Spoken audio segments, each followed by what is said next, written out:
you, Pamela. Does everyone know that song? That's an Eric Clapton song. I'm going to do it anyway.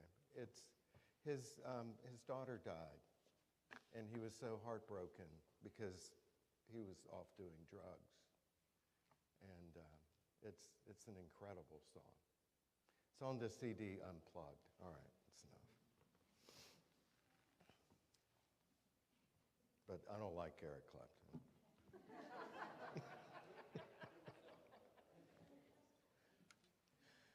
Religion begins in gratitude and ends in service.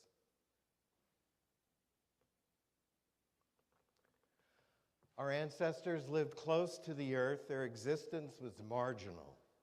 They were glad just to be alive. Primitive peoples appeased their gods and goddesses, flattered them, cajoled them, humored and bribed them to provide another fruitful harvest. Only gradually did our forebears learn to simply express thanks for the gift of life. It was a vital step in humanity's spiritual evolution. Now, however, in our technological age, most of us are separated from such elemental anxiety. By and large, we don't grow the food we eat, don't build the house we live in, don't make the clothing we wear, or construct any of the things that are so central in our lives. We work, we earn money, we buy things. It is not the same as the labor of our own hands and the sweat of our own brow. Thanksgiving today simply takes on a different meaning. I think we have to recapture that pure religious gratitude of yesterday when it was closer to our spiritual core. Take, for example, these words from Ayn Rand. Thanksgiving is a typically American holiday. In spite of its religious form, giving thanks to God for a good harvest, its essential secular meaning is a celebration of successful production. It is a producer's holiday. The lavish meal is a symbol of the fact that abundant consumption is the result and reward of production. Now, in a way, she's right. We do celebrate our human capacity to produce. But that is not all. Rand shows little appreciation for the bounty of nature, without which we would produce nothing, without which we are nothing. There is little humility here, only a sense of entitlement to what we have produced, which is mine, what I deserve. Missing from Ayn Rand's statement is the word grace. This is not the grace of a merciful God towards me, a sinner, forgiving my sins. It's not what I'm talking about. This is grace understood as the unmerited abundance, which is mine by the luck of the draw. This is the grace of privilege, living amidst the beauty of this world, beauty in which I had no part in creating.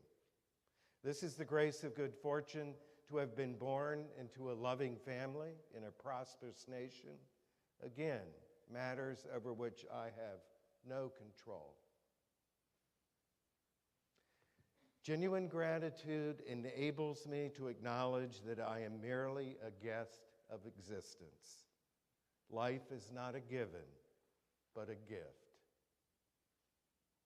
There is more to Thanksgiving than recognizing our good fortune and giving thanks for it. What can we give back to the earth that has nourished and sustained us? What are our obligations to one another? Let's go back to an earlier time. One of our 19th century Unitarian writers Lydia Maria Child penned these words so familiar for this holiday. Over the river and through the woods to grandmother's house we go. The horse knows the way to carry the sleigh through the white and drifted snow. Over the river and through the woods, now grandmother's house I spy. Hooray for the fun, the pudding's done. Hooray for the pumpkin pie. She was born in 1802 in Medford, Massachusetts. Her first book was an acclaimed romantic novel about the love between a Native American man and a white woman. Lydia began writing for children. She became part of that grand flowering of New England, a friend of William Ellery Channing and Margaret Fuller, among others. She was a popular guest among the rich and famous of Boston. Then concern for social evils began to disturb her.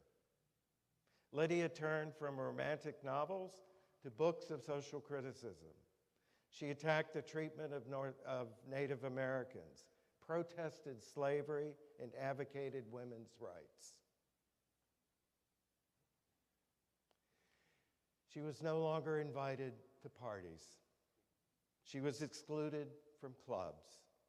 Her so-called friends deserted her. Her husband had no job. People stopped reading her books. Their fortunes dwindled. Out of her own need, she wrote The Frugal Housewife, instructing people how to survive on little. She continued to write and never lost her passion for justice. Now let us return for a moment and ask ourselves, what are our obligations to one another? Thanksgiving without good works is purely piety. Religion begins in gratitude and ends in service. There's the rub.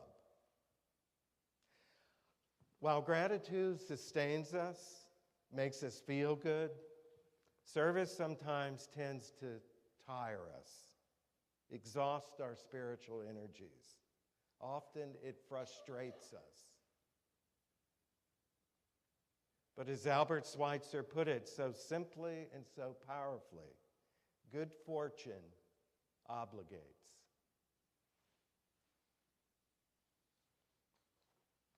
This idea doesn't play well these days.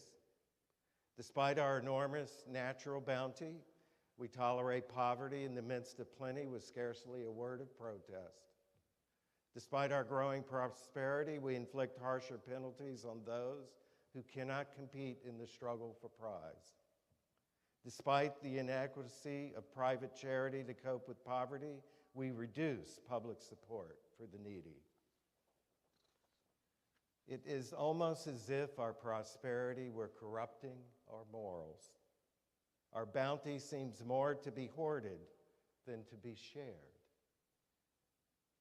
We never seem to have quite enough.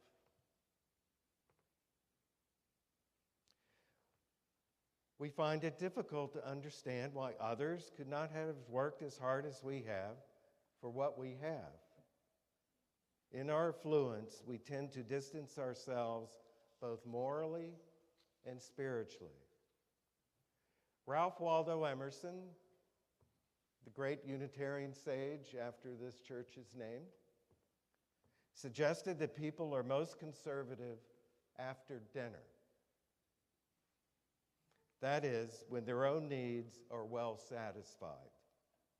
They tend to be less worried about others. In the words of the Universalist theologian Clarence Skinner, a stuffed prophet sees no visions. I like that. We are drawn again to Ralph Waldo Emerson, who said, "We are not born free. We are born with a mortgage.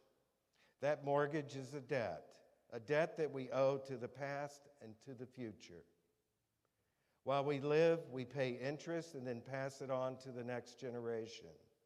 That's how churches, communities, and nations survive, by accepting what has been bequeathed and passing it on to those who come after them.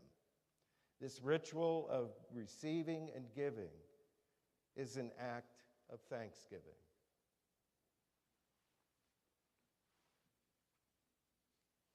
He's sometimes hard to follow, but there's real gems in there. Emerson, I think, has it right. Thanksgiving is not simply about receiving the bounty of earth and the blessings of being alive. It's also about paying our mortgage to those who have gone before and to those who follow. Our musical anthem, thank you, captures well our postmodern dilemma. Some days we forget to look around. Some days we can't see the joy that surrounds us. So caught up inside ourselves, we take when we should give. And each time we do this, we lose a piece of our soul. But that's not the whole story of who we are. You probably know at home, many important things happen around the table. The table is where family discussions occur. It's where homework is done or games are played. It's where letters are written or artwork created. Secrets have been told, burdens have been lifted, words of forgiveness have been said, all across a table. Hands have reached across, feet have touched underneath, laughter has erupted all around, and tears have fallen on top.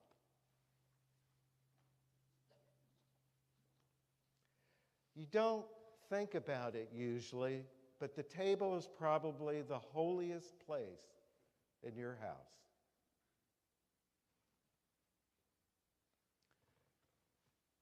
Soon you'll spend a long time at the table, longer than you need to.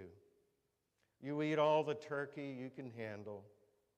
You could easily get up and go to the living room, or even all of you leave together or go your separate ways. But something keeps you at that table, dirty dishes and all. We sit at that table. You've seen it happen. You don't want to leave the table because somehow you know deep inside that a table is an altar of sorts. Holy things can happen there.